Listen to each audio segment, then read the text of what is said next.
So I think now everybody is here and we can start. I'm very happy to greet you all for this noon session we will have together for at least from an European perspective. It's a noon session, from Middle Eastern perspective already afternoon session. And we will talk about the topic that brings us here together in the virtual space instead of meeting somewhere in a common space. So about the corona pandemic.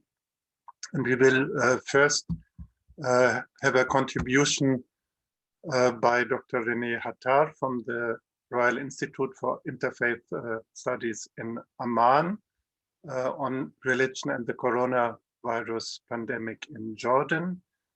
And then we will have a response by Dr. Eckhard Sonntag and by Philipp Oehlmann about religious leaders' perspectives on corona.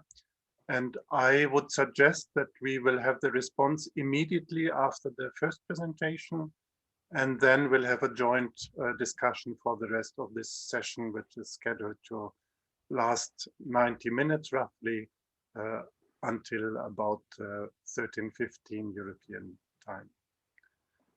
So first of all, I would like to ask Dr. René to give her presentation, please. Thank you. And thank you for the invitation as well. It's a pleasure to be here today. Religion is an important aspect of life in general in the Middle East region. It has always been part of the culture and the daily lives of people. During moments of crisis, such as the pandemic, people tend to look for comfort away from fear and danger. Therefore, many come closer to prayers and religious practices, while others may even go to the other extreme, lose faith and take distance from religion. During these hard moments, such as the pandemic, we wanted to experience how this effect actually goes into societies. When the coronavirus started affecting life in Jordan, as it did in many countries all over the world, Jordan had to take measures to protect its people. Lockdowns were part of a challenging period for almost everyone around the world because of the pandemic. Houses of worship were considered among the many places of gatherings which governments had to take the decision of shutting down or limiting the numbers of worshippers attending the ceremonies, while obliging religious leaders to apply very strict instructions related to social distancing. As a result, Christians attended all prayers online, and the Catholic Church took unprecedented decisions to allow spiritual communion, for example, while Muslims had to face the same situation by avoiding Friday and Ramadan prayers in mosques, etc. And of course, we have many other religious groups that suffered, but when we talk about Jordan, the main two groups that we found that were affected directly were the Muslims and the Christians, in case somebody was wondering why I'm not talking about the other religious groups.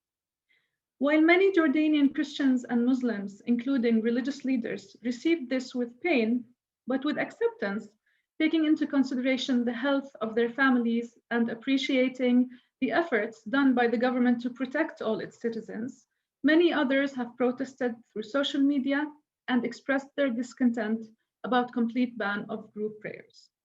In this presentation, I will focus on religion as an important aspect of life in the context of the pandemic, with examples on how this affects freedom of worship, taking Jordan as an example. I will base the results on field research, which I conducted recently with a team of researchers at the Royal Institute for Interfaith Studies on this topic. So I will start with the study. In a statement by the United Nations Secretary General, Antonio Guterres, entitled, "We are all in this together, human rights and COVID-19 response and recovery," Mr. Guterres wondered whether the human and health crisis is fast becoming a human rights crisis due to the emergency laws resulting from the pandemic. The UN has released a report highlighting how human rights can and must guide COVID-19 response and recovery. RIFS has used this report as a basis for conducting a specialized study on the freedom of worship in Jordan, which will be launched very soon, by the way. I will gladly inform you of when the launching would be, but basically by the beginning of next month. In the aftermath of the general lockdown, to analyze the situation and the changes that occurred in Jordan from different perspectives. The study was sponsored by our partners, Friedrich Naumann Foundation for Freedom. Article 18 of the Universal Declaration of Human Rights states the following: everyone has the right to freedom of thought, conscience, and religion. This right includes freedom to change his or her religion or belief, and freedom, either alone or in the community with others and in public or private, to manifest his or her religion or belief in teaching, practice, worship, and observance. It is worth noting that the study did not expand on the concept of religious freedoms in general, or the extent to which it is applied or respected in Jordan. The study rather focuses specifically on the freedom of worship in the COVID-19 context. Freedom of worship in terms of practicing religious rituals, as stated in the above-mentioned Article 18, is guaranteed by the Jordanian Constitution as per Article 14, which states, "The state shall safeguard the free exercise of all forms of worship and religious rituals in accordance with the customs observed in the kingdom, unless such is inconsistent with public order or morality." The changes that occurred on the freedom of worship in Jordan were directly related to the closure of places of worship due to the pandemic, which affected the adherence of the different faiths. The study aimed to provide an analysis of the state of freedom of worship and the practice of religious rituals in Jordan during the pandemic through examining circumstances and studying the impact of decisions issued during the state of emergency. The methodology applied in the study assisted the research team in collecting qualitative and quantitative data that allowed the analysis of information through answers to the study's questions. A questionnaire was prepared, and the collected completed surveys reached 532 people from all parts of Jordan. The questionnaire included a variety of questions to suit the target audience of the study, who varied in age, religion, gender, academic background, etc. Furthermore, RIFS conducted 23 interviews with religious, social, political, and legal experts to discuss the bearings of this pandemic and its impact. In today's presentation, I will shed the light on two main points. The first, to talk about religion and the social sphere by analyzing the results about the role of religious leaders, religious associations, and faith-based organizations during the pandemic. And the second, whether the lockdowns caused by the pandemic, mainly of houses of worship, affected the freedom of worship and the freedom of women. So if we start by talking about the role of religious leaders during the pandemic, when the research team studied this role by reviewing previous studies, news articles, multimedia material, and official decisions related to the research topic, the desk review showed the following results.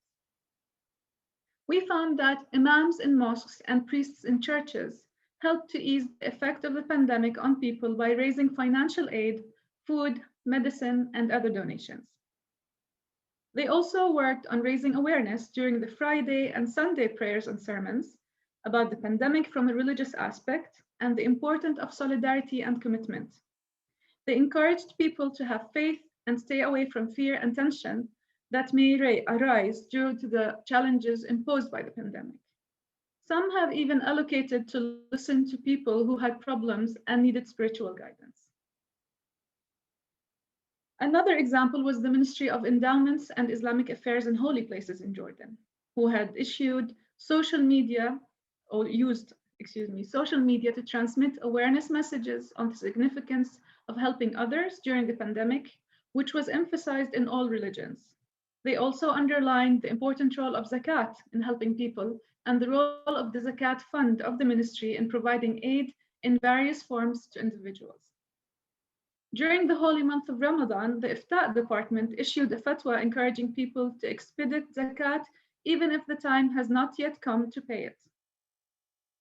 Now, when we found all these results, we also wanted to see what people thought of this. So through the survey and through the interviews, we asked both the numbers that I mentioned of Jordanian people and the experts, and the results were as follows. In reference to the role of religious leaders during the pandemic, most respondents of the survey agreed that they played a positive role, while a part of them stated that they did not play a positive role, and some of them were not neutral. So the majority, 44%, thought it was positive, 27% thought it did not play a role, did not play a positive role, and 29% were neutral. When comparing the results by religious groups, Christians, with 65%, stated that religious leaders played a positive role during the pandemic compared to 41% of Muslims. The reason why more Christians stated that religious leaders played a positive role during the pandemic than Muslims may be owed to the fact that Christians considered virtual prayers were a suitable alternative to the physical ones it had, to some extent. To some extent, this mitigated the spiritual impact of the closure of the places of worship. As for Muslims, virtual prayers were not a permissible alternative. As for comparing responses by age groups, 26%, which was the majority, of the age groups of 36 and over believed that religious leaders played a positive role in their neighborhood during the pandemic, compared to only 11% of those between 26 and 35 years old. When asking religious leaders about their role, 56% considered that the role of performing worship was greatly affected, and most of them agreed that they tried their best to perform their role as best as they could to help people. They worked on broadcasting prayers, religious lessons, and religious celebrations through social media. However, 22% did not feel that their role was affected and stated that they had similarly fulfilled their role before and during the pandemic, while 22% were neutral. As for the role of religious associations and faith-based organizations, many religious associations helped to mitigate the economic effect of the pandemic. As an example, I took just a few examples that we encountered. For instance, the Orthodox Educational Society, who allowed parents to pay their school tuition fees in installments and returned part of the bus fees since students could no longer attend school due to lockdown or online tutoring. The Islamic Cultural Society, which also manages the schools of Islamic Educational College, took similar mitigation measures and distributed hoods for students, for instance. It was very similar in that sense. The Jesuit Refugee Service distributed food and health parcels to 235 refugees and Jordanian families in need in Amman as part of its response projects to COVID-19. It also distributed cash assistance to 275 families, to both national and refugees living in Amman and affected by the crisis.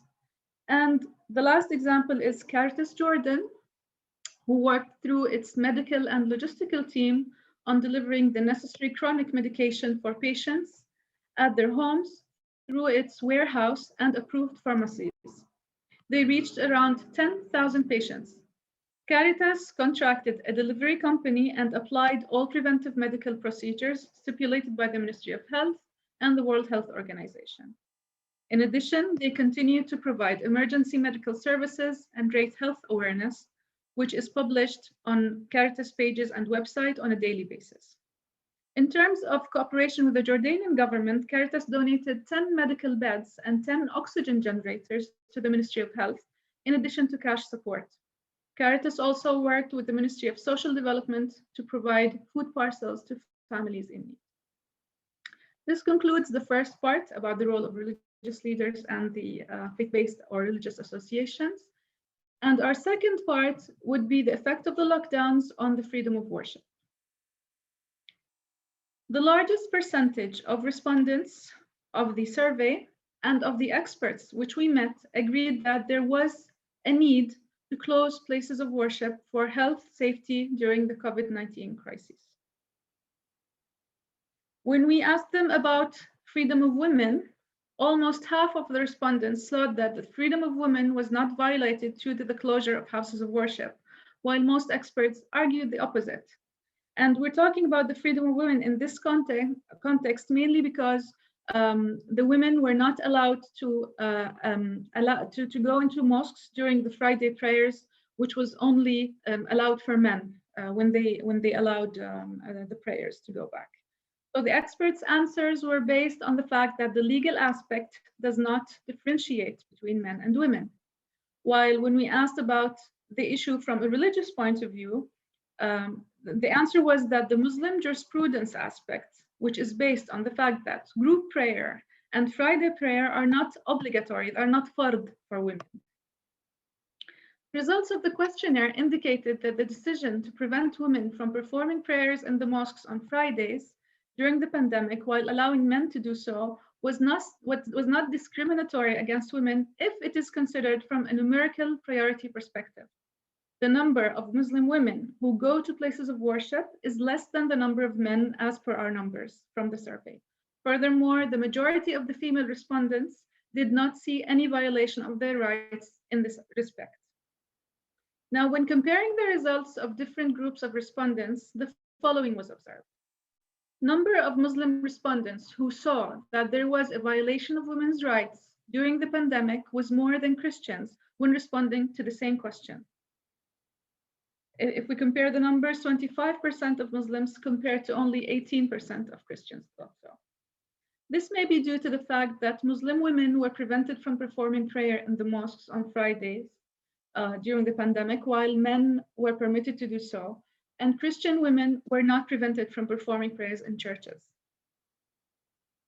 On gender comparison, 12% of females saw that there was a violation of women's rights during COVID-19 crisis, compared to 25% who did not see this a problem. Men's responses were similar, as 12% saw that women's rights were violated because of this decision, while 24% disagreed with this. The results were similar when comparing the answers according to the different age groups. 14% of respondents from the age group of 26 to 35 years old stated that this decision did not violate women's rights. The same applied to respondents from the age group of 36 years and above, where 27% stated they did not find a problem with this decision. I will conclude. Based on all the above, we can draw the following conclusions. The ratios of the study indicate that most people were affected by the decision to close the places of worship on the spiritual, psychological, social, and economic levels. Experts talked about the spiritual impact of closing places of worship during the festive holidays, especially among the older generation, who are accustomed to going to prayers on all occasions. The ratios confirmed this when comparing the age groups. The majority of those attending houses of worship were from the category of 36 years and above, and the majority confirmed that the lockdown affected their celebration of religious holidays. Religious rituals can be practiced freely in Jordan, which is guaranteed by the Constitution. There is a need, however, to enact laws that are fair to adherents of some religions, as well as legislations that limit hate speech. More Christians went to places of worship than Muslims. This could be related to the particularity of the divine liturgy in Christianity in terms of receiving the communion and confession. According to Article 124 of the Jordanian Constitution, in the event of what necessitates the defense of the country in the case of emergencies, a law in the name of defense law shall be enacted by virtue of which power shall be given to the person specified by the law to take the necessary actions and measures, including the power of the suspension of the ordinary laws of the state to ensure the defense of the country. The defense law shall come into force when this is declared by a royal decree to be issued on the basis of a decision by the Council of Ministers. Hence, the Jordanian state has the right to resort to all means to protect the public interest and the health of its citizens, especially in the state of emergencies and wars. Even if these methods conflict with freedoms, this does not contradict the Constitution. Therefore, when we speak of freedoms or whether the health crisis had caused a human rights crisis, Jordanians who participated in the study from different governorates, backgrounds, religions, and ages believed that their rights were not violated and their health was prioritized. Thank you. Now, I know that many aspects of this study will be more explored when you see all the details and how the questions were posed, etc. But I thought that these two aspects were the ones that are mostly discussed when we speak of the role of religion and when we speak of the mental health and the spiritual health of people, especially who resort to religion, as I mentioned earlier, as a way to not just to vent out, but to feel better about the situation, especially today that we are talking about life and death in a manner that it has become such a daily crisis, let's say. When we did the study during the past, it was done over 6 months. It started in July and ended in January. I think the situation changed in several aspects. First of all, the vaccine. We started implementing the vaccine and we started seeing other aspects of problematic issues with people with the vaccine. And at the same time, the closure of places of worship has augmented because the numbers today in Jordan are really scary when it comes to the pandemic and the number of deaths, daily deaths.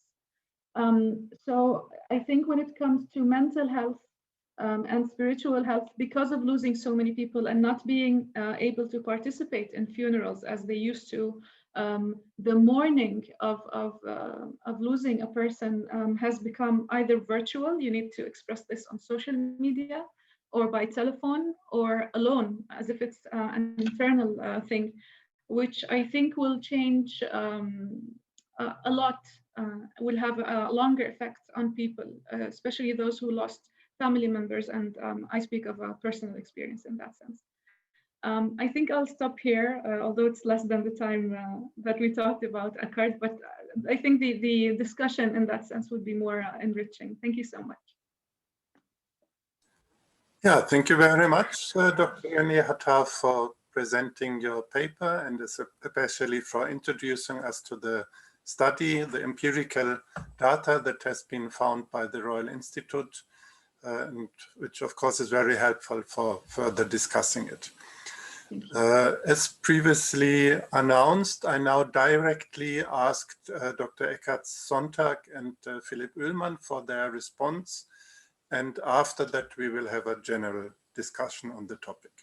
Please, Dr. Sonntag and Ullmann. Can everybody see the screen? Yes, we can see that. Very good. Great, thank you very much. So we at the RCSD at Humboldt have also been dealing with religious leaders' perspectives on Corona with the pandemic as a topic over the last 9 months. And I would like to introduce to you in short, our Corona study, as we refer to it. And it's a team effort with my colleagues Marie-Louise Frost and Philipp Ullmann. And as I said, it's been going on for roughly the past 9 months since last, I think, end of May, June, we first started collecting data. And it is still going on. And actually, we decided that we will leave the study, which is an online study, open for the Middle East workshop plus 10 days. So the idea here is also that if you're interested, maybe you could circulate it in your networks one last time before we take it offline and then enter into the bigger analysis in the next couple of weeks. So just a note on the background and rationale and how the idea emerged. It can be described maybe in the words of The Economist, the end of April last year, under this heading, the 90% economy, because there it became obvious how much the world will be shaken if the economy goes down to 90% or only recovers, it goes down by 10% or only recovers to 90% for the time being. That will cause huge disruptions. And there were these different thoughts out there, part of which are summed up here, how things might develop. And there was, for one, the thought that there will be huge disruptions. On the other hand, also the notion that there might be a chance a chance to recast the social contract to favor those who have been shut out. Later, the wording "build back better" was frequently used. But on the other hand, then wisely, the economist here said, everyone with an agenda will argue that the pandemic proves their point over the next months. At that point, we started asking what do religious communities, what role do religious communities play in here, and especially how do religious leaders view this unfolding crisis? So 4 red threads that run through this research are to find normative perspectives. This is number 1 on the post-COVID future. So to get religious leaders' views for the here and now, but also looking into the future. What do you see on the horizon? And then second, also to research religious leaders' messaging role, which is a crucial role that they fulfill for general acceptance or rejection of mitigation measures by states. And when we first started, there were there was a wide range of messages that were emerging, and there are 2 quotes here. So one saying, "Whatever stops the church from fellowshipping is out to destroy what God is building. There must be a devil behind it." And then basically going against compliance of mitigation measures, at least by strong implication. But on the other hand, there was also the other end of the spectrum where, for example, Apostle Mongaliso Matsubane in South Africa said, "In the name of God, I will quarantine," and actually supported mitigation measures, even where it causes disruptions to do so. A third interest was religious communities and religious leaders' role in providing support and relief, very obviously. And another reason for us to embark on this study was also that we saw at the time there wasn't so much going on. There is now, so there is now at University of Münster a big study with a German focus, and there also was very early, I must say, a joint learning initiative study that focused very much on what I have here as point 3 on religious communities and religious leaders' role in providing support and relief. But with this as the big picture, we thought this is where we want to pitch our study. And so we designed it in the following way. We said we want to target 2 groups, leaders of religious communities, and second, leaders of religious organizations, humanitarian development, FBOs, interfaith organizations, and such. And we applied a relatively wide leadership definition. So we looked at all different levels of leadership and also allowed people to identify as different leadership levels to just to pay heed to the reality that sometimes local leaders also fulfill supra-local or regional roles. And we asked questions from roughly 3 realms. The first one, you could say, was Corona in the community. So how is it affecting the religious communities whose leaders we are asking? What is happening on the ground? And then the second cluster is leaders' activities and messages. So essentially, how are you responding as a leader to the realities that you see? And then lastly, what are the perspectives on the whole pandemic now and looking into the future? Just showing you a little overview over the questions. We took some information on the respondents, obviously, and then you see in green the multiple choice style questions. For example, what are the biggest problems in your community? What have you done? Out of a list, sometimes with the option to tick other and elaborate. There were questions, open-ended questions in all question clusters, such as, is there a specific reference from tradition or from scripture that you use in your preaching, in your teaching, in your messaging? This is a huge pool of data now that we've barely touched yet, and that I think will be very, very interesting to look into in the next 2 months. We also have a few Likert type questions. For example, please indicate how strongly you agree or disagree to statements such as "my government is handling the coronavirus pandemic well," and then people could indicate their agreement or disagreement on a scale out of 5. So it is an online survey, and I will give you the link a bit later on. It was implemented through Kobo Toolbox in 6 languages. And I'm today presenting data from the first 988 responses from 86 countries. When I checked yesterday, we had 1,300 responses, and we were looking to get higher numbers because the online way of conducting such a study is obviously very, very hard to control. So we felt we will get more reliable data if we get higher numbers in responses. Eckert, may I just briefly interrupt you and alert you to the fact that the presentation is not in full screen mode. So it might be useful once we come to the more detailed slides with the charts later on to put it in full screen mode to ensure better visibility. Do you see my presenter view? Yes. Thanks for pointing that out. Just give me a sec.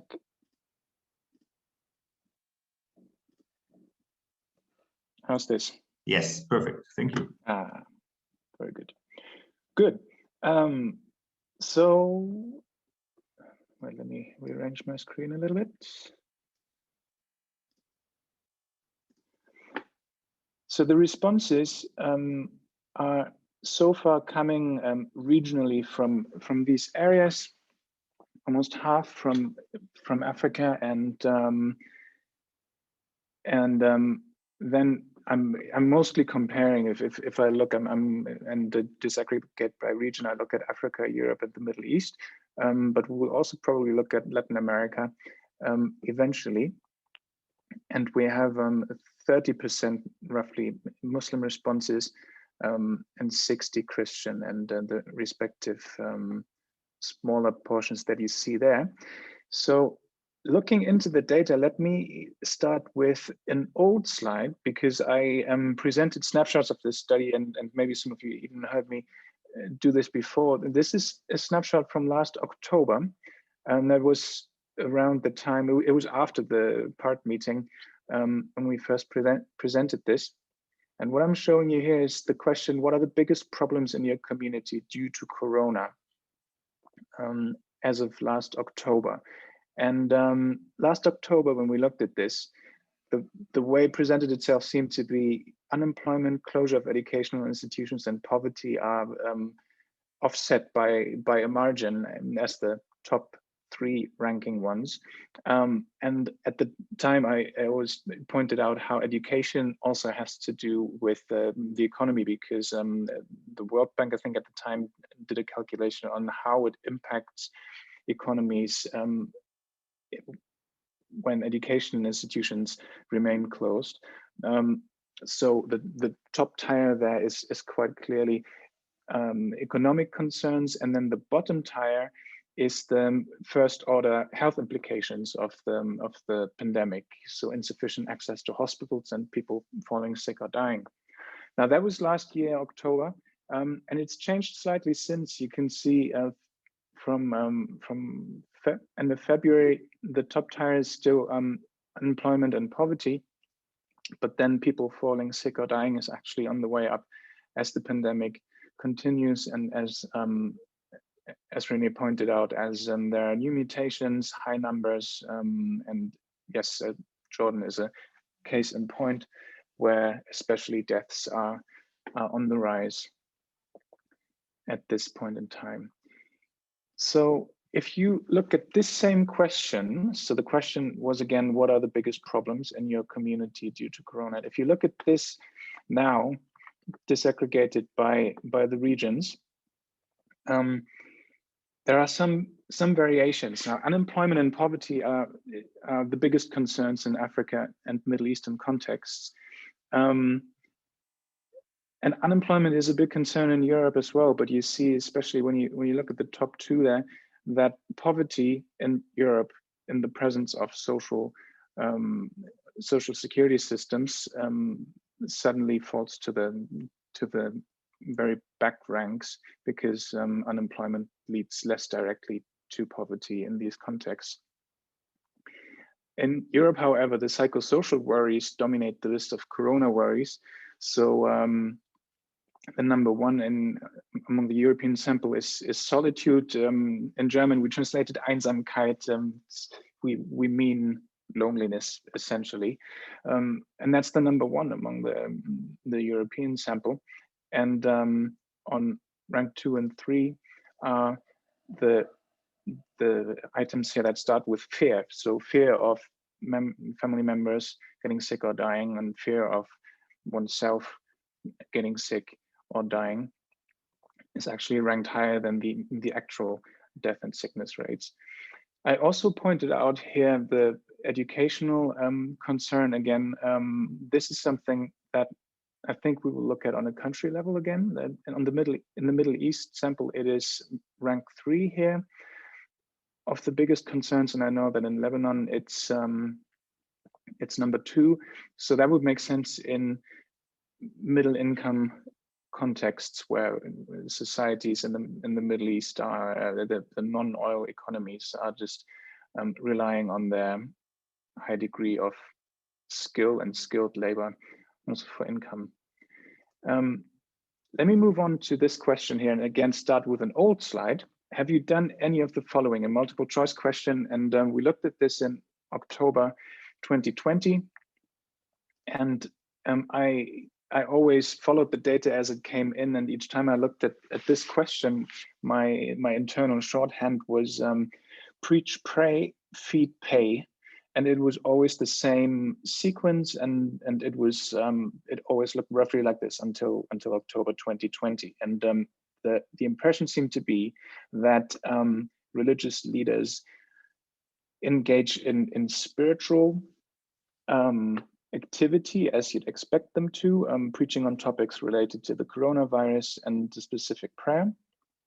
And then also, but set off somewhat, in food distribution and financial support. And if you look at the fifth, the distribution of hand sanitizers and disinfectants, we started ignoring this a little bit, even though it seems close by. And the reason was simply that throughout the course of the research, it came to mean another thing, because when we first asked the question, we were thinking of communities handing out hand sanitizers and disinfectants to communities without access for their own personal protection. But then in the summer, late summer of 2020, this also came to include all those situations where religious communities run schools, run other big places where there's just a dispenser of hand sanitizer for everyone at the entrance. So it just gained that extra meaning because circumstances changed in that way. So that's why, even though it looks very close by, I look at the first 4 there as sort of a package. However, fast forward to February 2021, this has changed a little bit. And there doesn't seem to be this divide anymore. So this is in the same sequence now, but you can see that the bars are different comparing between the two. So there doesn't seem to be this dichotomy anymore between more spiritual activity and then the second rank, the more practical support, but food distribution actually outranks the prayer now in responses. And yeah, one can now wonder why that is, if realities have just caught up and made this more prominent and have increased the need to that effect.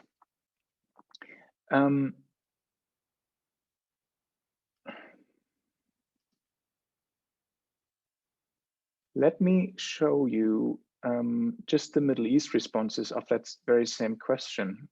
So one thing that's interesting here is that suddenly financial support is the most prominent answer in things that religious leaders have done and activities they have taken to mitigate the effects of the pandemic on their communities.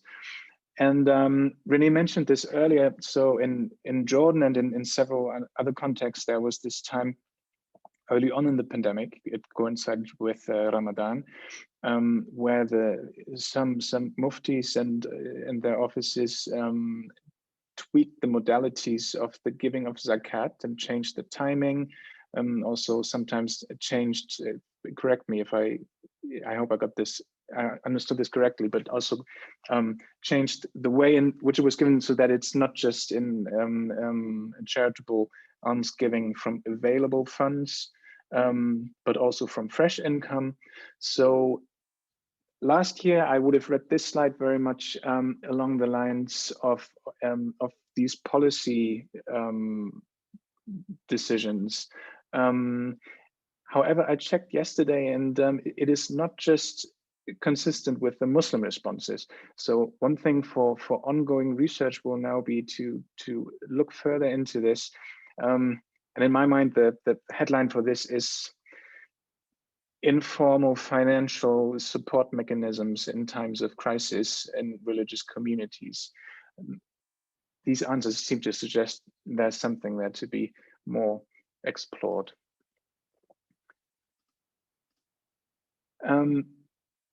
Let's move on to the question that has to do with the messaging activity of religious community leaders.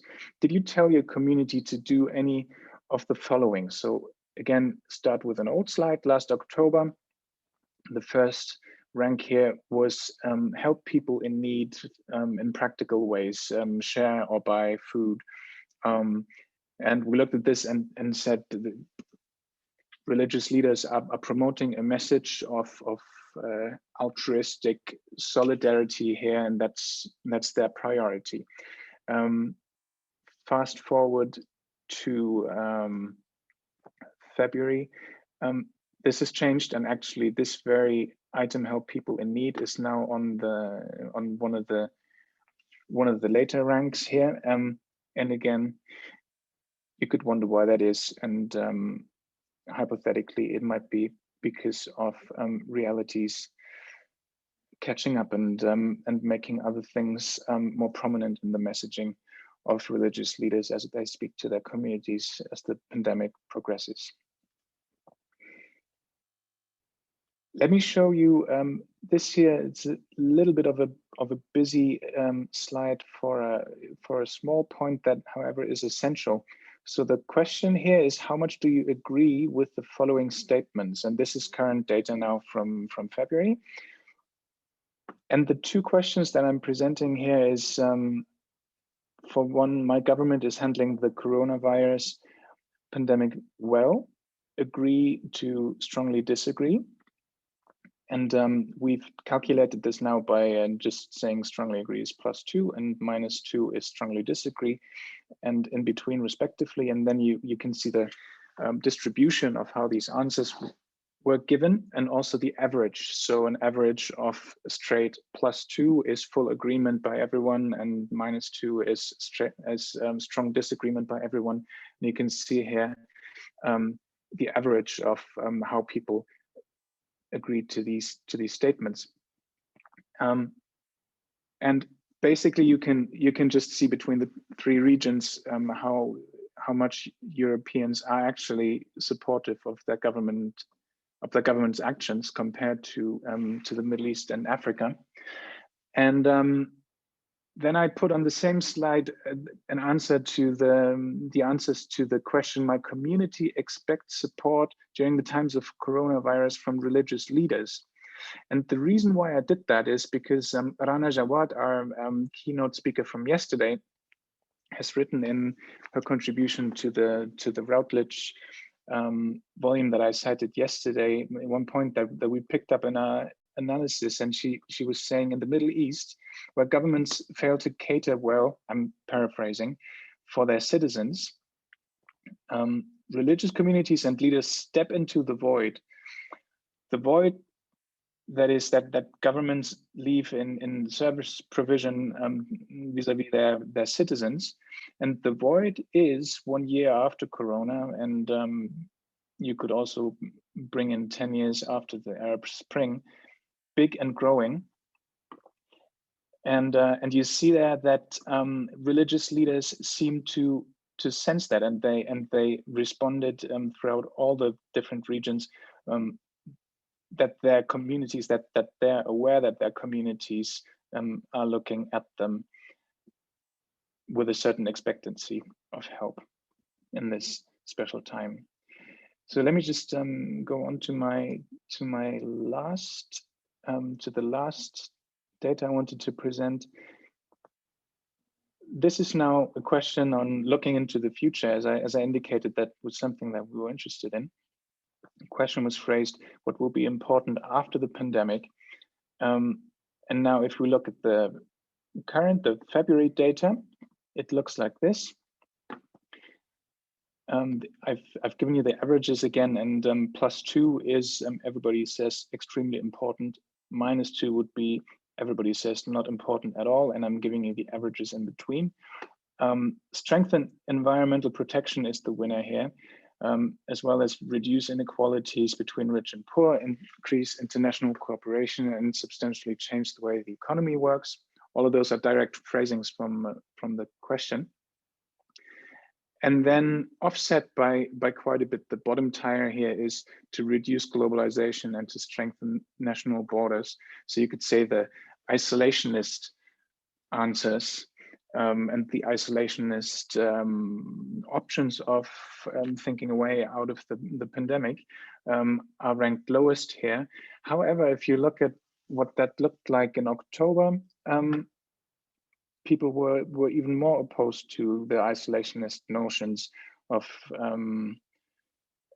reducing globalization and strengthening national borders. So yeah, you could say that as the pandemic progresses, it seems like isolationist ideas might take root a little bit more as time progresses. So by way of a summary, you could say that leaders of religious communities appear to be seeing the economic challenges inflicted by Corona and engage in spiritual and practical care alike. And they are ready to step into the gap of insufficient service provision on the part of governments. And they hope for increased social and economic justice, international cooperation, and environmental renewal in the time after the pandemic. And as mentioned earlier, I invite you to circulate the link, which is given here, and also follow us for upcoming deeper analysis and results. Thank you very much.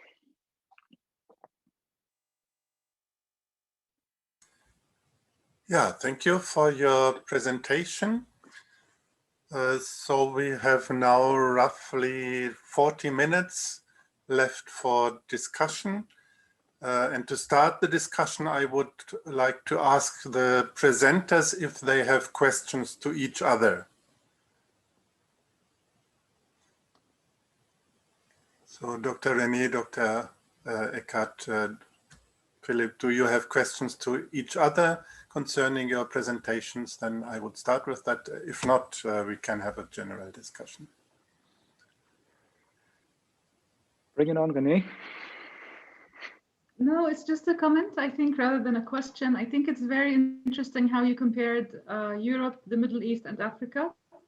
And I'm wondering, like, when it's all finished, what the results would be, because, for instance, what you said about the concern in Europe about being lonely, about loneliness, was much higher than the other concerns in the Middle East and Africa, for instance. And in that context, I was always keen to explain why national studies in that context are very important, because you have to explain the cultural aspect, which kind of involves the religious aspect when you study any society.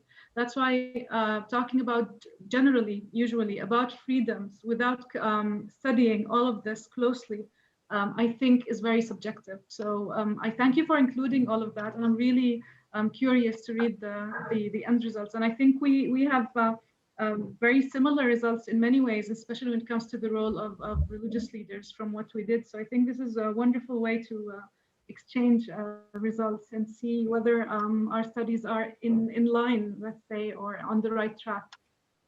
Can I ask back maybe if or which similar indicators you had in your study or in your survey? You mentioned practices of grief earlier on. So what else did you ask or discuss in your study along the lines of emotional stress and stress on the community, the psychosocial broadly? We spoke, for instance, of the importance of volunteering, because as you know, in the Middle East, volunteering is not as expanded as in Europe or in North America, let's just say. So the initiatives that we saw, which came out of individuals or institutions, because even the individuals that we met, they told us this is not a church initiative, this is not a Scouts initiative, it's our initiative, like young people. So that was really remarkable, and I'll send you the results in that sense. There are many in that context. It was also remarkable to see how much the refugees were involved. There were initiatives among the refugees, voluntary initiatives. There was help to the refugees all the time. So people were thinking about host community and refugees as a humane topic, which was very, very important. Even now with the vaccines, I'm really proud that we are including everyone. I mean, nobody's talking about priority to citizens and then to refugees. No, everybody's getting it according to age group, to the exact same plan that the government has, which is very important. Mental health was mentioned a lot. So we saw many initiatives, but not sufficient enough and not on the level of government support, let's just say. So one of the recommendations was to have more support from the government when it comes to mental health issues and counseling issues. We don't have enough in that sense. Now, the other stuff you mentioned about the economic situation, the unemployment, I think that's universal. So when we spoke of religion, we did not speak about it much, but we spoke about it in the context of closing down, for instance, sanctuaries or visitation sites, religious visitation sites, where people used to sell ornaments, or many people who have these daily simple jobs of selling artisanal work or receiving people at the door and receiving some kind of help in these spaces. So these people, for instance, suffered in that sense. And pilgrimage groups, for instance, to the baptism site or even the Umrah to go to Saudi Arabia. That was also one of the aspects that stopped and had its impact on the social relations of people. And did you get any, on this question that I had about informal financial helping mechanisms among religious leaders in religious communities? So as I want to investigate this further, where would you point me in a Jordanian context to pursue this further? I think what I mentioned about each and every mosque or church, each religious leader had a different initiative. But most of them had this, they call it like a fund for the poor or box for the poor, where you can leave something. Huh? Yeah. Exactly, and then people from the own from the group or community, depending on how they call it, the solidarity was amazing. So those who can were helping those who can't, and it was always through the religious leaders. So there was always some kind of personal initiative, not an organized one, which is the most important aspect, I think. Because on the government, I divided them a little bit on a governmental level, on institutional level, and then on an individual level. So when it came to religious leaders, it was almost always on an individual level. Yeah. Philip, yeah. Philip, please. Yeah. Philip Ullmann, please. Thank you very much. Thank you, Dr. Hatter, for your exciting presentation. This is really fascinating stuff. I just have two questions, and I guess I have them on our presentation as well, but I think it's more difficult to answer them on our presentation. My question is, how does this, for example, you mentioned that 44% of the respondents said, or see the role of religious leaders as positive. So how does that somehow compare to the role of religious leaders on a more general level, not related to COVID? I mean, would you say that they are seen more positive in the role now they are playing in the framework of the pandemic, or less positive, or how does that relate? And I mean, I guess this, you know, I would ask this to our data as well, but we have limited because we are working on so many contexts with limited data to compare it with. It's hard to answer because we formulated the questions because we were talking about COVID. But right. Generally speaking, I can tell you about the general feeling we had as we did the surveys and interviews. Thanks. The general feeling was that there are also indications that most of the people we interviewed actually go to houses of worship, like the majority. They even take somebody with them, either a family member or a friend or a neighbor. So what we saw is that the connection with the houses of worship and religious leaders is strong in the Jordanian community when it comes to the numbers that we interviewed. So in that sense, they all kind of see the importance of the role of religious leaders. Many of them thought they play a good role, not just because of the pandemic, but some of them kind of saw them as heroes during the pandemic, which was kind of our question. Like, did they did their part? Did they did do their role? So the ones who did not agree, for instance, were almost the ones who answered that they don't even go to houses of worship. And many, that's why we compared the results between religious groups and age groups. For instance, for the Christians, it was a big difference that Christians followed the prayers online while Muslims couldn't.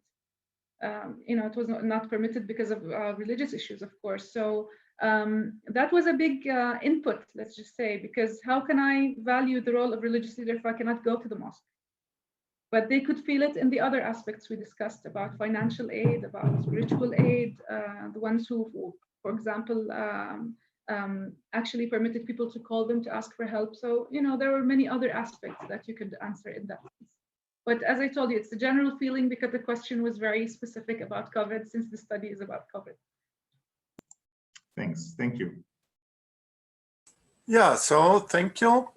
We are now coming to a general discussion, and I invite everybody, if you want to speak in the general discussion and want to be translated, please use the hand which you find at the reactions button. If you speak, please speak briefly and to the point.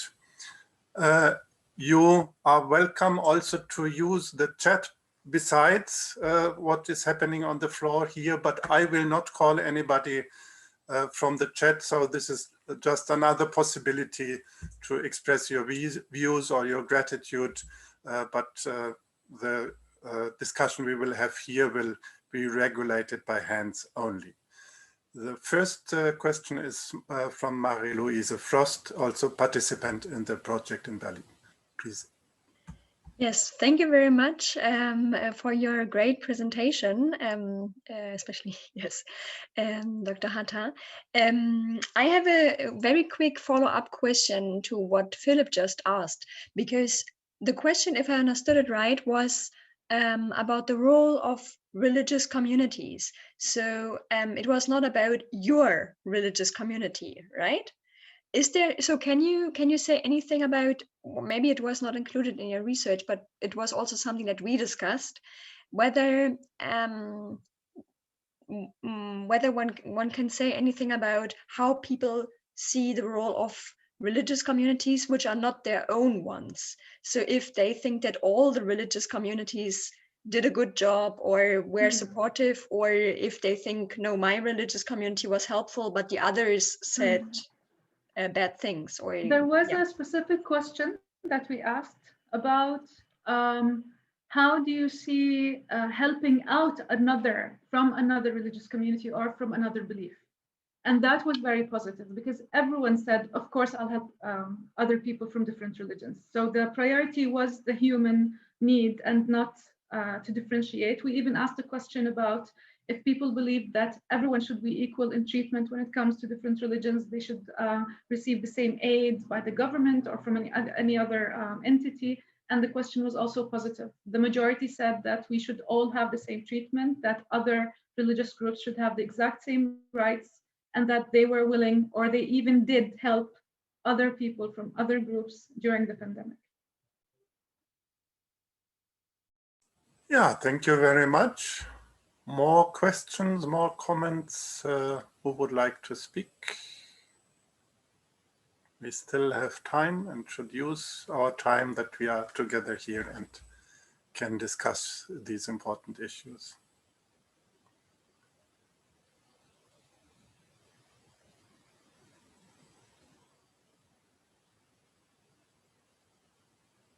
Wilhelm Greb, please. Please unmute. Thank you very much for both presentations. It was exciting. My question is about what Dr. Hattin already mentioned, that in our survey, the topic of loneliness is so strong, and what one can see there. I would like to ask Dr. Hattin how you interpret that result of our research regarding the role which religious communities and belonging to a religious community probably plays in the European context. If that topic is so important for most of the people in as looking in the perspective of religious leaders, what do you mean about that? That would be interesting for me. Okay, that's a big question, actually. And I think it has to do with the separation of politics and religion. The separation of state and religion in Europe, I think, is the key in that sense, because many of our countries in the Middle East still consider themselves as religious states, or at least it's stipulated in their constitutions. So in Europe, religion in most of these countries is considered as a personal issue. Your relation with the creator or whatever power you believe in any religious affiliation is considered in the private sphere, not in the public sphere.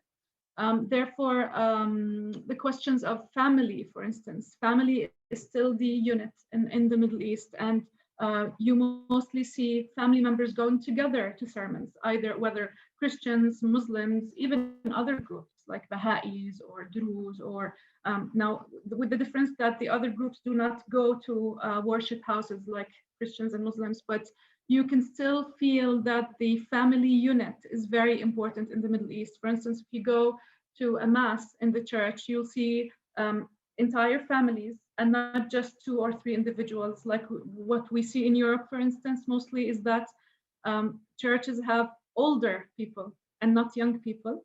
And then you have special masses for young people, special masses for children, special masses for families. So you don't see this role of the parish as we see in the Middle East, for instance, if we take Christians as an example. So I think these 2 aspects are what mostly we can differentiate between Europe and the Middle East. And that is why this is reflected on social relations. So individualism in Europe is much more important than it is in the Middle East, and it's reflected in many aspects. Like we even talk as a way of a joke, usually about gossip or about how the neighbors get into your stuff, and they always call you. But it's part of the closeness we're talking about. While, for instance, and this is now changing, by the way, in the Middle East, like people used to visit each other without even calling. The houses were open. Today it's changed, so people take appointments. But in Europe, this is like, you know, it's not even not just acceptable, but you won't understand, like, why would anybody visit without calling you first? And it also had to do with the rhythm of the cities in Europe. Like, I cannot imagine somebody living in Paris calling me in 5 minutes to take coffee. It has to be at least 2 or 3 days earlier or a week earlier because of the distances, taking the metro. Most people live outside Paris. So distances in the Middle East in that sense are much easier because we use cars. We don't even use public transportation in many of these countries. So you don't see the same life rhythm, you don't see the same effect it has on the public and social spheres. I think that is the answer. Thank you very much. Yeah, thank you. If I may question myself, ask a question. I found it very interesting in your research, Dr. René Hatta, that you also showed us some differences between the religious communities. So some answers were similar between Muslims and Christians, others were not. And the explanation partly was in between the different expectations of what prayer should be and how prayer is affected now by the pandemic. And to compare this, I would like to ask the other team, Dr. Sonntag and Philipp Ullmann, if they have some insights whether also in Europe there's a distinction between religious communities in their answers, and especially between Christians and Muslims, the two biggest groups. So do Muslims in Europe answer like Christians do, or is there a significant difference? Do you have any findings in that direction? I don't think we have findings as such. We probably have data where we could look for things, but for this, I would definitely refer you on to the study of the University of Münster with Caroline Hillenbrand, who now also joined our research team as an associate researcher. That is a Germany-focused online study, and they got very convincing big sample sizes, and that's where I would go for this question before even looking to find something in my, probably for that question, much inferior data. She's not here, is she? I don't see her. Yeah, that's a shame, but I can post the link in the chat. Definitely. Yeah, I'm also asking because I once was part of a meeting between Muslim and Christian religious leaders in Germany, and we discussed reactions to the corona situation. And there I had the impression that in Germany, the expectations and feelings and experiences of the different communities were quite similar. So there was no recognizable difference between how Muslims reacted and how Protestant Christians in that case reacted. Of course, I would be interested if also the statistical data show the same impression, or if there is a statistical difference between the communities. Yeah, that would be very interesting. So the focus of the University of Münster study is on social cohesion. I'd not be surprised if it touches upon those questions with quite convincing data. Yeah, Dr. René, please. One aspect, now that I remember that Eckhart asked about, one aspect that also called our attention was religious media. Because we have entities that actually belong to the church, or as I said, like the Ifta or the Awqaf, who transmitted messages from their own pages. So we had some questions about religious media, the role it played, and that was also really interesting. So maybe I can send you also these details about another aspect that we thought played a role, because it's not the same to just let's just say send the typical messages or transmit the mass, let's just say. There was also some programs about some kind of spiritual help, like reading messages or transmitting spiritual concerts or other stuff. So in that sense, they used the social media, the newspapers, but mostly the social media in a very effective way as well. And can you comment, maybe, René, sorry, Professor Fekele, if I may, can you comment on this incident? There was a social media hate speech moment at one point. Can you comment on that a little bit and your assessment? But which one do you mean of hate speech? I don't recall it's a exactly. phenomenon. I mean, we have it. Yeah. Yeah, well, maybe in broader terms, in the wake of Corona or Corona-induced hate speech, I think the one I'm thinking of was specifically when mosques and churches were reopened again, and there were some interfaith understanding moments where Christians helped to sanitize mosques and vice versa, but there was also moments where there was envy because I think mosques were open and churches not yet, or vice versa, these kinds of things. And in a country like Jordan, which is very 95% Sunni Muslim, you know, it just pops into the attention. I think we get these comments in all occasions. It was not just during COVID. That's why it was interesting when we posed the question that the majority answered contrary to the comments that we see on social media. So the big question is, who posts these comments? Is it the normal people we interviewed who do not want to see it? So it's kind of a hidden idea, or is it people who do it on purpose to, you know, because, you know, with social media, you never know who's writing what. You can have any fake account and say whatever. So we really don't know who's behind this. But when we specifically asked the question about other faith groups and about all these questions, the answers were very positive. And we're talking majority of like 80% or 90% of people who answered positively. So this is really another, I think, phenomenon to study. Because ever since, I don't know, especially the past few years, we have had a lot about hate speech in a lot of hate speech in the social media. So one of the recommendations was actually to raise awareness about against hate speech of everyone we interviewed, mainly the experts.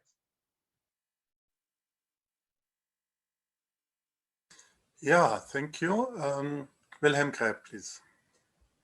Yeah, just a following up a thought about what you said, Andreas, before. Could it be that the regional differences between Europe and Middle East, and therefore also the cultural and societal differences in a broader sense, are much more important regarding what we are discussing here, much more important than